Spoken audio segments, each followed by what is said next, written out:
It was a risk-off day on Wall Street as we saw the S&P 500 fall by 3%. Somewhat importantly, from a sector perspective, we actually saw a little bit of a reversal of the way that sectors had been shaking out here more recently. We saw technology leading the way on the downside today, and oil, believe it or not, actually holding up the best, although all 11 sectors were down today. We had another wild trading session for the futures contracts of oil. We did see the VIX go up a little bit. We saw Treasury yields go back down to 0.57%. So all of that kind of reminds us that there's still risk embedded in this marketplace. We did have some stocks reporting earnings after hours tonight with Netflix and Chipotle and Snapchat. Those particular stocks seem to be holding up reasonably well there. But anyway, we'll take a look at all that information. Then I want to get into our trade application example tonight, which is actually an almost identical trade setup as a trade that we put together the first week of March that just rolled off our books here over the weekend at max gain. So we're going to try to test our luck there on a similar setup here tonight. So with that, let's go ahead and get started. Welcome to the Market Outlook video presented by MarketScholars.com. I'm your host, Brandon Van Zee. It's April 21st, 2020. First of all, if you're new, welcome aboard. Remember to go over to YouTube, click subscribe. While you're there, check out our description area and sign up for our email distribution list. In addition to that, we're heavy users of Twitter. You can follow me at Brandon Van Zee. David and I try to share with our followers what sorts of news stories and commentary shapes our insight about the market. So we would encourage you to follow us there. And if you get value out of these videos, the one thing that we ask you to do is just simply click like for us on these market outlook related tweets over on Twitter, which we typically pin to the top of our timelines. Lastly, we do have a presence over on Facebook as well. Feel free to check out our group at the web address embedded in the logo in front of you. All right, let's go ahead and jump into our charts. As you can see, I've got chart 6D pulled up here in front of us, and as I mentioned in the intro, we were down 3% here today on the S&P 500. So since we had another somewhat erratic day, it's always helpful to kind of get a sense of the lay of the land. And as you can see right here, after maybe a few quieter days in the last week and a half or so, this was one of the more aggressive candles or performances that we've seen. We did have a 3% up day here on the 14th. Which I guess would have been exactly a week ago. And then today we gave that entire amount back with a 3% move to the downside with that red bar coming down and touching that pink horizontal line, which is that 3% level there. So we're not to the aggressive candles like we saw back here in the middle of March, both to the upside and the downside.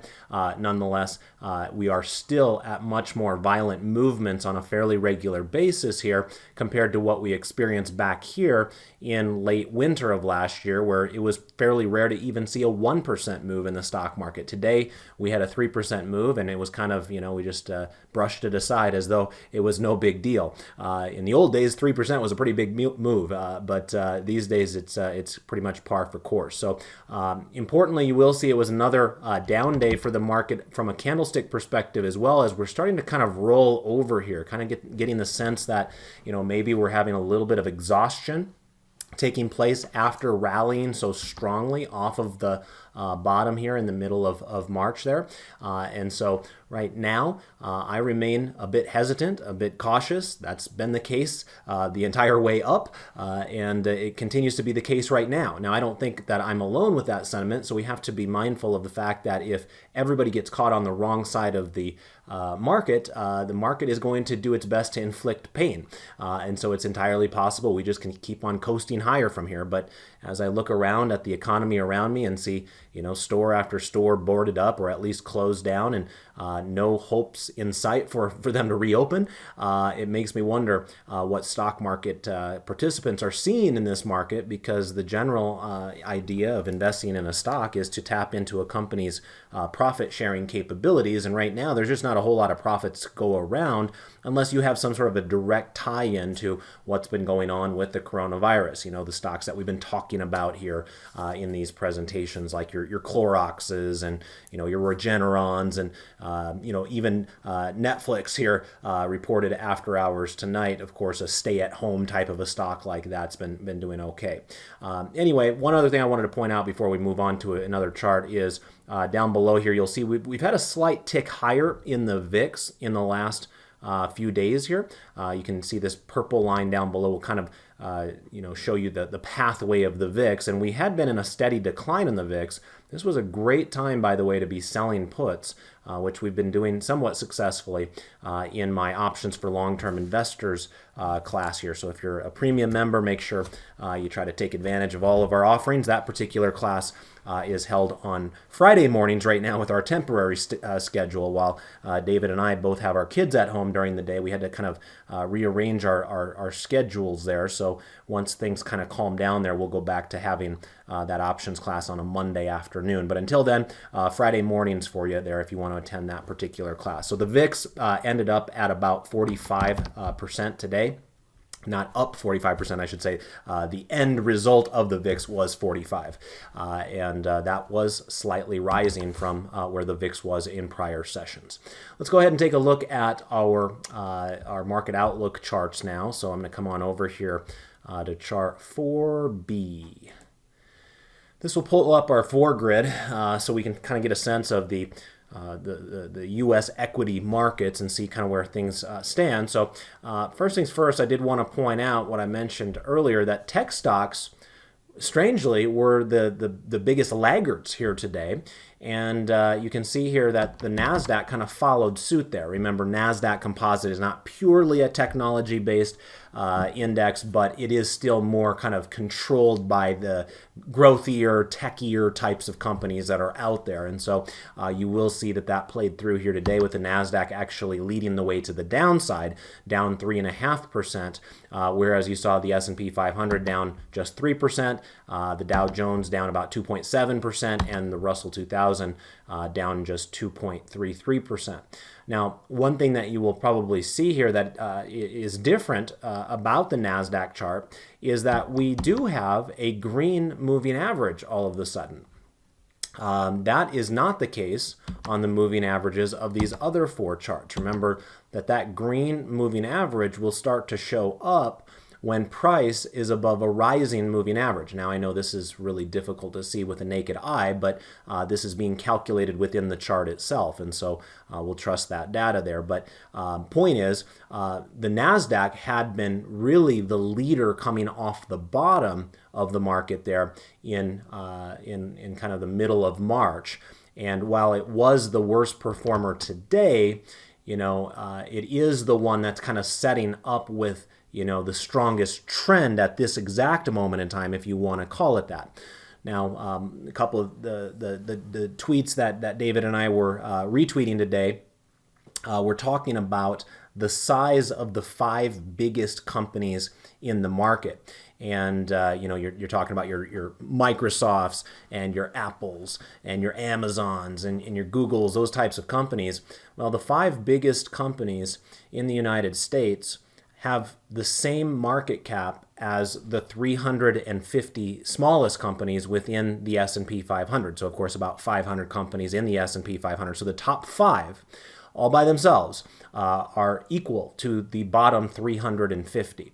And we've seen other statistics kind of rattled off here in the last week or two about how this is the most concentrated the U.S. stock market has been in the top 5 holdings since going back a couple of decades. And so remember, many of those top 5 holdings these days within SPY are big technology-oriented companies. We do have to start being mindful of that, the possibility of too much of a good thing, and perhaps we'll start seeing some of those technology-oriented companies eventually starting to roll over. I think today is just a blip in the grand scheme of things, but the point is, let's put a pin into it and let's review that idea again in the future and see if there is something to that idea.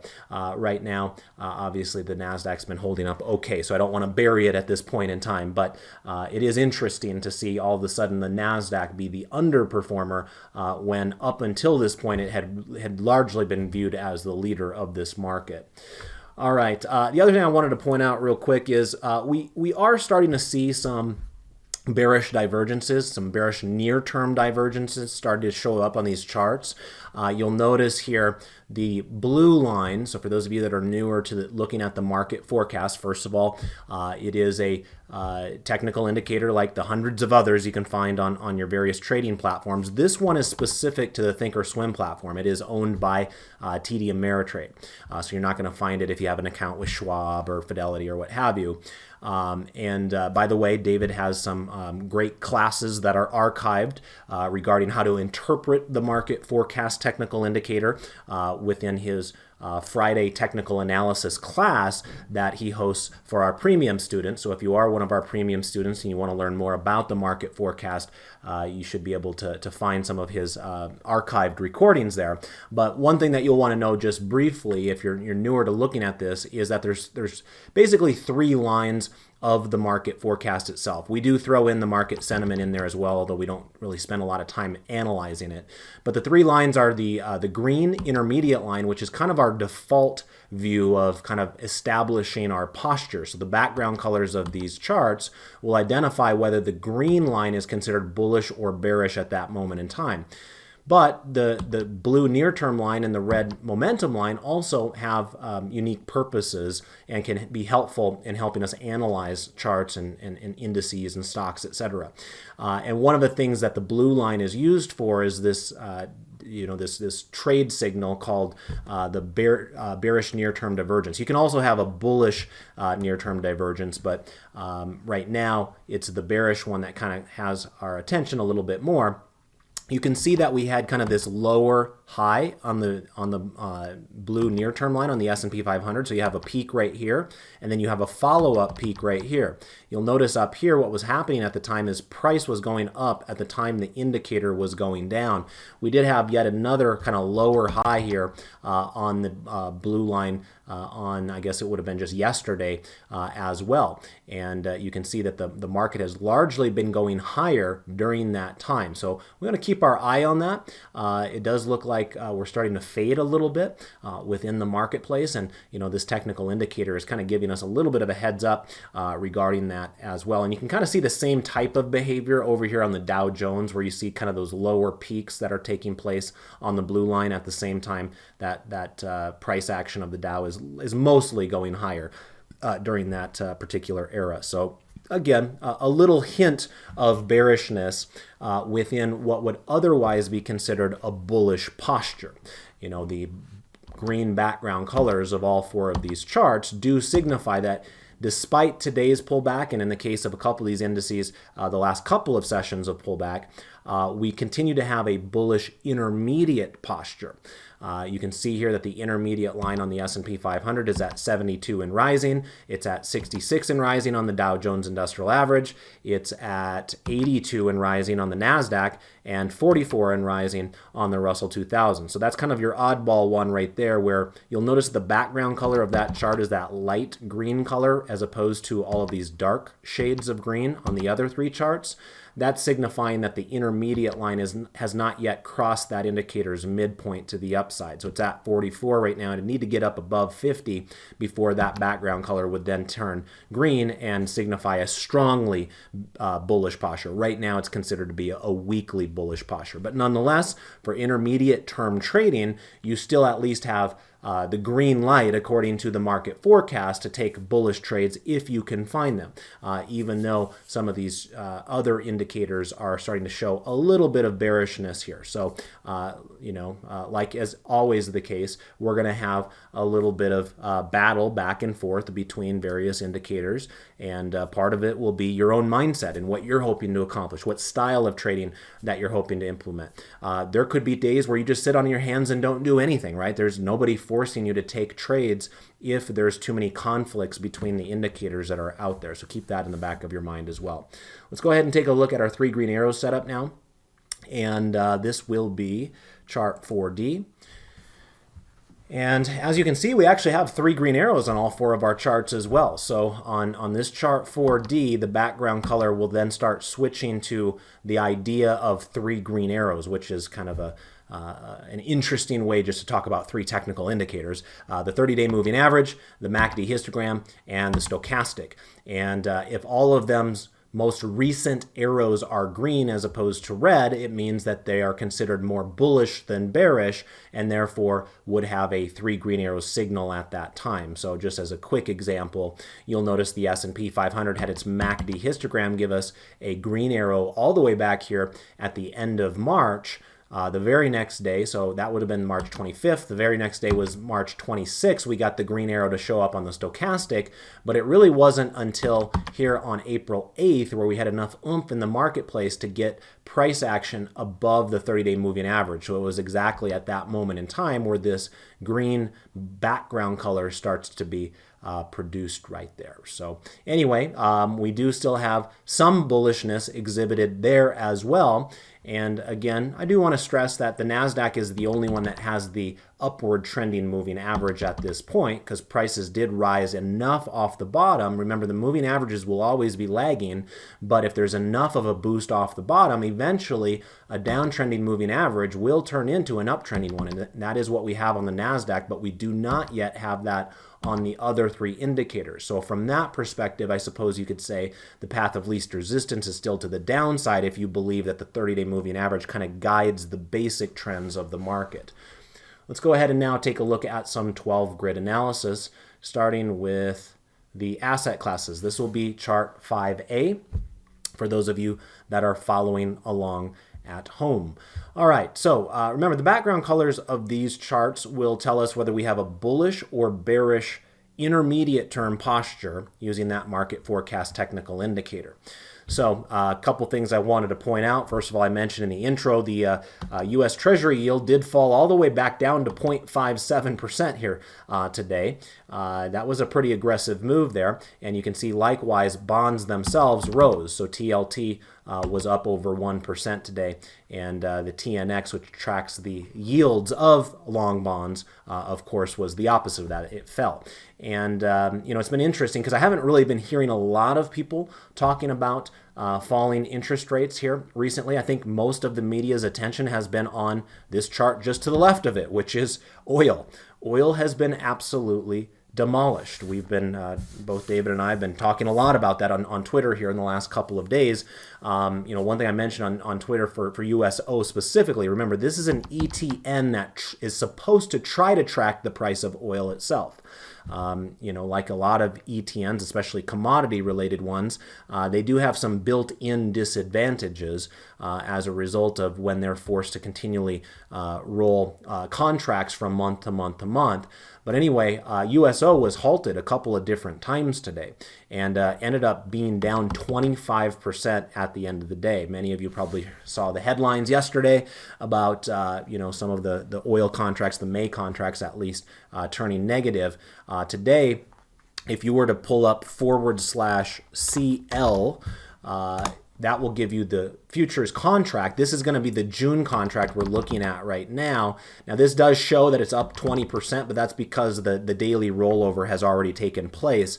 It's late enough in the day where that has already occurred. So really, this candle that I'm pointing at right here was today's candle, what traders were trading off of in the normal, let's say, stock market hours today. And you can see that did break down to yet another new multi-month low. In fact, probably multi-decade low at this point on crude oil. So things are just absolutely gruesome out there in the oil patch, and it's almost undoubtedly going to lead to additional bankruptcies. I told you guys a few weeks ago about how Whiting Petroleum was going to go bankrupt. I'm sure there's going to be more as a result of the chaos of this week. And, many areas can't even accept any more oil out there. So that's one of the issues. There's just so much oil, not enough demand. there's not enough place to store it. In fact, one of the things I was tweeting out the other day was on North American Tankers. So NAT is the ticker symbol. This is a small company, so be careful with it. It's only a $5 stock. But as you can see here, NAT has really taken off in the last couple of days, as some of these tanking shipping companies are one of the last resorts of where you're going to store oil. If you've already filled up all of your other resources, now they're just filling up tankers and just letting them float out in the ocean until perhaps they can sell that oil at a different time down the line. So really interesting activity in the oil land here in the last couple of sessions in particular. In terms of other things to talk about on this particular set of 12 grids here, be aware that the US dollar is back to having a bullish posture. This is one thing that I've been trying to identify with you guys over the last couple of weeks, where the US dollar has come down to that rising 30-day moving average. It bounced off of it right there at the end of March. Didn't really make it too far, came back down again, and lo and behold, just when it needed to here on April 14th, it bounced off of it again. Now, we're still very close to the moving average, where this story has not been completely written yet, but right now it does seem like the path of least resistance is towards a strengthening dollar. And remember, that will oftentimes happen if we're in more chaotic market environments. The dollar is often perceived as a safety asset of sorts, and so not necessarily a great sign for stocks out there. As you can see up above here, it was the U.S. market that suffered the biggest brunt today. Now remember, the SPY being down 3%, a lot of that was as a result of some of those large companies like your Apples. Apple was down 3% today. Microsoft was down 4% today. Let's see how Amazon fared. Amazon was down about 3% here today. Google was down about 4% today. So that's really the story behind why the S&P 500 did as badly as it did. And remember, the U.S. markets are so controlled by the big tech companies these days that they may look a bit different than foreign markets that are out there to compare them to. It's part of the reason why the U.S. stock market has outperformed foreign markets for several years now, as a result of those massive tech companies just basically eating everybody in their sight. The foreign stock markets don't have as much tech exposure. Some of them are controlled more by their banks or by their resource-heavy areas like oil or iron ore or what have you. So you can see here EFA, which is the developed foreign stocks, was only down 1.95% today. And the emerging markets, which typically are considered the riskiest of these three charts at the top, it actually beat the S&P 500 today. It was only down 2.77%.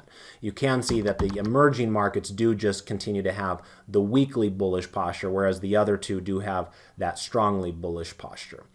Gold had a pretty quiet day. I continue to be very interested in gold at these levels, and I think even right now, it's worthy of consideration for taking a bullish trade here. This is kind of what I was waiting for. Gold had this big move off the bottom, and like I told you guys many times, I believe this was a head fake down here. I don't think that was deserving of gold. I think it was being used as a source of funds there.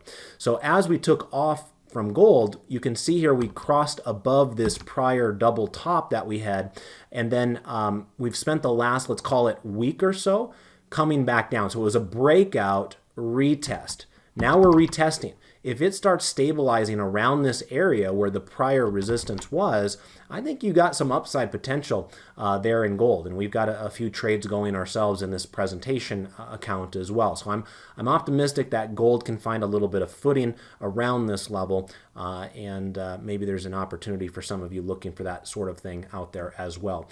Let's go ahead and take a look at the sectors now.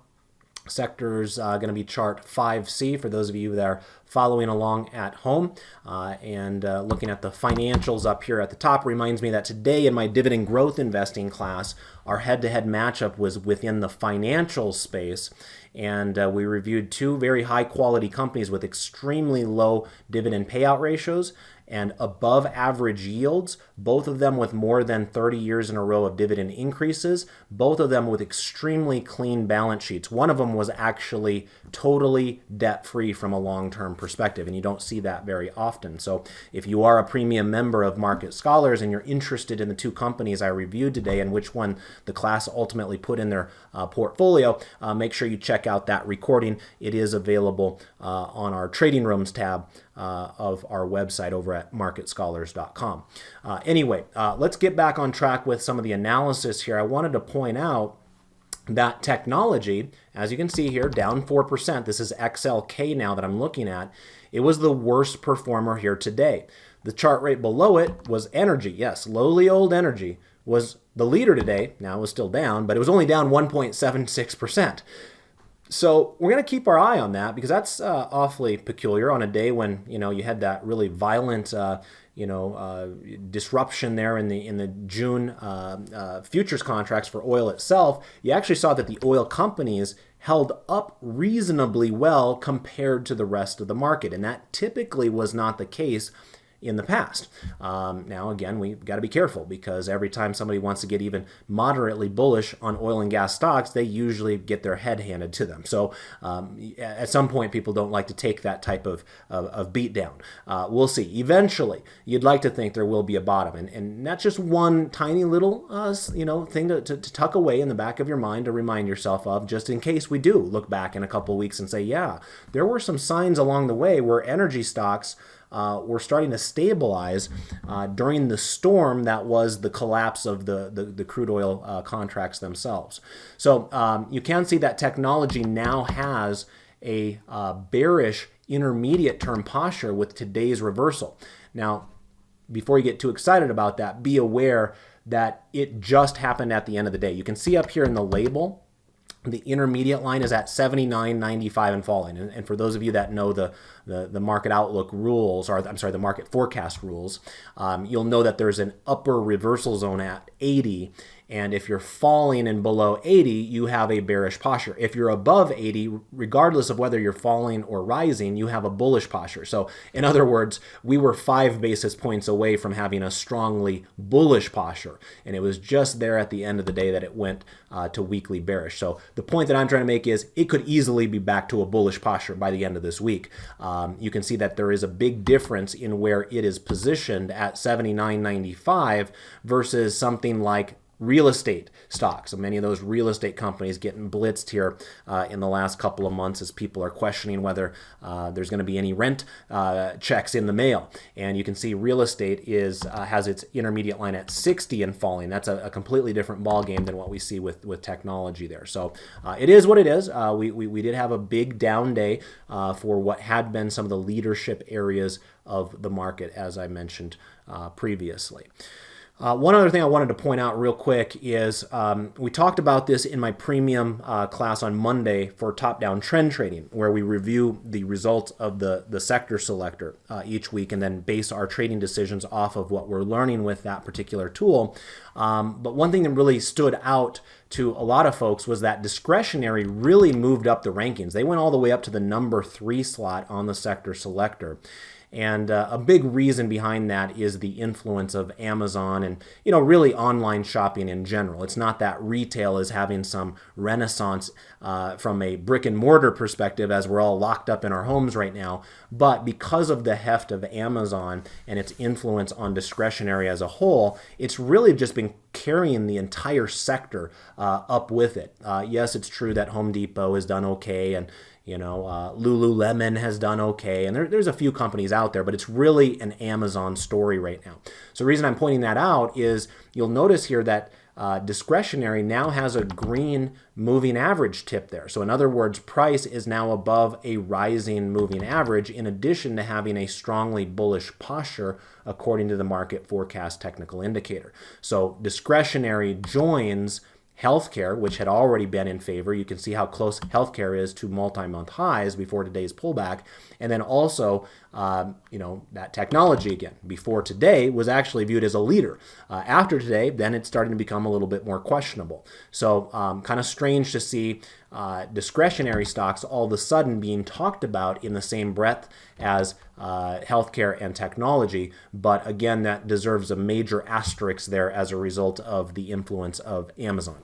All right, so let's get into our trade application example for the day. And as I mentioned in the intro, it's actually going to be a repeat trade. I liked the trade setup the first time we did it back at the beginning of March, and I like it almost equally as much right now. I say almost because this company does have an earnings report coming up, and that could, certainly cause some disruption. But I do like what has happened with the company since we initially put on the trade. So let me get into the company itself and show you what I'm looking at. The stock in question is, let's go to a trend trade here chart. It's Gilead, G-I-L-D.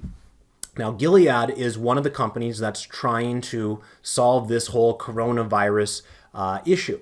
And you can see here on chart 1A, this is the trend trading chart that we use. From a longer term perspective, you can see that there's a difference in the right-hand portion of the chart compared to everything prior to it. You can see that this is a stock that largely was just stuck at $62.50 or thereabouts for much of the last year up until about right here in February. You started to see this rise. And we had some pretty good anecdotal evidence that came out last week that suggested that Gilead's remdesivir drug, if I'm saying that correctly, has shown some effectiveness against coronavirus. It's not a cure, but it just shows some effectiveness in helping those that had coronavirus get healthier and get back to a recovery type of a state. You'll notice that if we were to look at it on a slightly different chart, so this is a one-year chart that we looked at. Let's now look at it at a further look back period on our dividend stair-step chart that I use for my DGI classes. And you can see here over the last 10 years, you had a couple of different eras for this particular company. You had its growth phase where it really just exploded higher from $15 10 years ago all the way up to $123, and then just spent this entire last about 5 years or so muddling along, largely just tracking lower. That's up until this most recent boost that we've had here this year. And you can see again, Gilead finally starting to break out of its slumber after basically going sideways for the entire year of 2019, right around $62.50. Boom, up to the upside. Now, the fact that it's in this blue zone on the chart reminds us that this would be viewed as an interesting dividend candidate here as well, because on a historical dividend basis, its current yield is attractive in relationship to it. It still yields almost 3.5% here, despite going up from about $65 to $78 here in the last couple of months. Usually when prices go up, dividend yields go down, and that was the case here. It's just that it had sold off so much in recent years that it had a really elevated dividend yield. So even after a big run up in price, the yield still looks pretty juicy at about 3.5% there. Let's also look at a different chart here. Let's look at the market forecast chart on it now, 4A. This is over the last 3 months, so this is zooming in quite a bit more. And you can see that we kind of quote unquote still have permission to take a bullish trade on Gilead if we want to. Now, Gilead, after having that massive spike higher, this was right after they announced that positive results from their drug, you can see the last couple of days it's really sold off fairly aggressively. Now, there is a decent chance that this stock will try to fill that gap, and that gap will be here at about 79.96 is where 76.96 is where it would get filled. So that's a couple of dollars lower than where it's trading right now. Now, obviously, I'm not with you every single day, so sometimes I just have to take what I can get. Some of you might try to be even more patient and see if this thing can fill that gap right there. Now, one of the things you risk in waiting for that is it's possible that its bullish posture would go away when that occurs. One thing I have in my corner for me right now is that despite the last couple of days of sell-off, the background color of the chart is still green. The green line on the market forecast is still going up. It's at 67 and rising, and therefore we still have a bullish posture here. So if I wanted to take a bullish trade, I've kind of got that, quote unquote permission from the indicator itself to do just that. So when I was showing you those longer back charts, I mentioned that level of $62.50 a couple of times. In fact, that was the exact same strike that we used when we sold the initial one. We sold the initial one on March 4th, and we sold the April contracts, but you can see here it was the 62.50. That time we were able to get about 76 cents for selling that, and of course the April contracts expired here just last Friday, and we were able to make max gain on that. So we're going to stick with that exact same contract level at 62.50 because it does appear to be such an important support level for this company. In other words, for those of you that are newer to selling puts, what we're trying to do in a trade like this is basically allow some wiggle room for a company like this that is in the crosshairs of this whole coronavirus war that we're all in right now. It could come out that, its drug is terrible or this, that, and the other thing, and the stock could continue to fall. We don't know. But the fact that we're all the way down here with where we're interested in selling our put gives us tons of wiggle room. Even if they have a lousy earnings report between now and then, we basically have, $16 per share between $78.50 where we're trading right now and $62.50 all the way down below. So if you are directionally right, but you don't necessarily need to be perfect in your analysis, then selling a put might very well be an effective trade to kind of facilitate your mindset. Let's go on over here and I'll show you that despite a $16 kind of head start, we still get attractive of enough odds to consider the trade. Generally speaking, when I'm selling puts, I want at least a 1% return on risk. And you can see here if I focus on that 62.50, we are getting more than a 1% return on risk. We could probably get filled on this at, like 70 cents. In fact, right here, the last traded price today was 74 cents. So 74 cents is more than 1% of our 62.50 strike price right there. You can also see that there's a lot of open interest at that level. So we're not the only ones that are concentrated on the 62.50 level on Gilead Sciences in this particular presentation. There are lots and lots of people that are trading those particular contracts there. So it's a very important support level for that company. And if you're comfortable with the idea of worst case scenario, you purchasing that company at 62.50 because maybe you like the dividend or you just like the company in general, then that gives you that confidence to sell puts at that level of 62.50 and hold it even through an earnings announcement all the way until expiration, because either one or two things will happen if you committed yourself to wanting to own this company. Either the stock will not fall $16 per share between now and the May contract expiration, which is 24 days from now. And if that's the case, then you get to keep that premium that you sold initially. Otherwise, if something really crazy does happen and this stock does fall $16 per share in the next 24 days, then what you are on the hook for is your willingness to buy 100 shares of stock for each contract at $62.50, which right now looks like a heck of a bargain, right? If you could just clip a coupon and say, yeah, I'd like to buy that stock for $16 off its current price, this is one way to kind of think about that process there. It doesn't guarantee that that will happen, but at least can get you in the right mindset here for this particular paper trade. So let's go ahead and place that trade. I'm just going to click on the bid price here. We'll actually do two contracts here. I'm comfortable with 64 cents. I hope we get filled tomorrow morning somewhere closer to 74 cents, but obviously do what you need to do on your end with your paper money. If you want to try to get filled at 74, you might be able to do that tomorrow as well. But really, for my purposes, anything over 1% of the strike price is worthy of consideration in this particular case. In fact, I'm going to put this in as a good till cancel order. That way, if I don't get filled tomorrow, I'll be more than willing to get filled the day after that. Confirm and send. Ship it off, and we'll see if we can get filled on that tomorrow. All right, well, I want to thank you for joining me here yet again. If you got value out of tonight's video, and if you appreciate the effort that goes into producing these videos on a daily basis, and you want them to be continued to show up in your inbox for free day by day, the way that you can let David and I know that you'd like that is by clicking like for us over there on Twitter. You'll see that the tweet will be pinned to the top of my timeline. You can also find it there in the description area of the YouTube video itself, over on our website, and then also on our email. So there's 4 different places to make it nice and easy for you to do that. David will be back with you tomorrow. Remember, for those of you that are Plus members, he'll also be doing a live trade management segment tomorrow, a half an hour before market close, and then doing his normal video for the market outlook later on that day. So until the next time I see you, best of success with your trades and your investments. Goodbye for now.